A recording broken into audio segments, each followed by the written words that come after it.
За намайг Болбоотрын намун гэдэг таквондогийн спортоор 8 жилийн турш хичээлсэн олон улсын хэмжээний мастер цолтой. За ер нь бол анх спортоор бол хөнгө атлетикээр 2011 онд бол хичээлж эхэлсэн. Тэгээд хөнгө атлетикийн спортоор бол 2 жилийн хугацаанд бол хичээллээ. Тэгээд бүр цаашаа илүү тууштай зорилго тавиад хичээллэх спорт гэдэг таквондогийн спортоор бол сонгож хичээлсэн байгаа. За мэдээж таквондогийн спортоор хичээлээд 8 жил болсон байна. Энэ хугацаанд бас маш олон одоо хүнд саад бэрхшээл бас олон ялалттай аз жаргалтай мөч бүхэндээ одоо тулгарч байсан. Тэгээд бага насны Аз ТV ургаас хүрэл медаль, тэгээд бага насны дэлхийн авч олонлог тэмцээнээс хүрэл медаль аваад олон улсын хэмжээний мастерхан болцлыг бол хангасан байгаа. За тулалдаж яхад явцдаа одоо надад мэдэрдэг хамгийн ориглон мэдрэмж бол өрсөлдөгч тамирчны мэдээж хамгийн түрүүнд ялах. За дээрээс нь бас багш байна, гэр бүлийнхнийгаа итгэл найдварыг нь алдчихгүй хэмсэндээ улаандаа амжилттай оролцож юмсан гэсэн дотроос нэг юм огшдог. Энэ бол миний хувьд хамгийн ориглон мэдрэмж юм уу?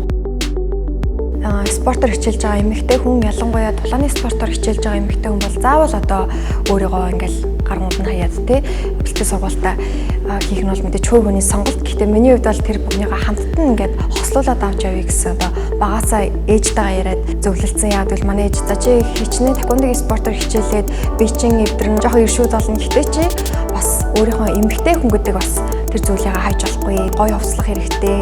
Дивжэнээр гараад эрэгтэй хүн шиг дайчин байж болно. Дивжэнээс буугаад эмэгтэй хүн шиг уян зөөлөн гадаад дотоодгоо үзэсгэлэнгээ хослуулаад авч явах хэрэгтэй гэдэг бас энэ зүйлд манаас мэдээж ээж маань тусалсан болов уу гэж боддог. За яг энэ таквондогийн спорттой холбогдсон энэ 8 жилийн хугацаа нь бол миний хувьд хамгийн ориглон жил байсан юм гэж бодож байна. Тэгээд олон ч зүйлдээ одоо тулгарлаа, олон ч найз зөвхөттэй боллоо, олон ч газраараа аялаж тэмцээн уралдаанд оролцлоо.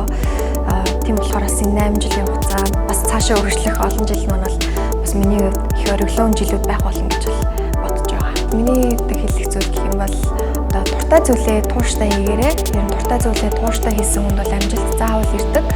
Тийм учраас бас өөрийнхөө дуртай зүйлээ олоогүй бол олоорой. Олсон бол түүнийхээ төлөө одоо тууштай яваарай. Үр шимийг хүртэл битээ шантраарай. Ориглон байгаарай гэж хэлсмээр байна.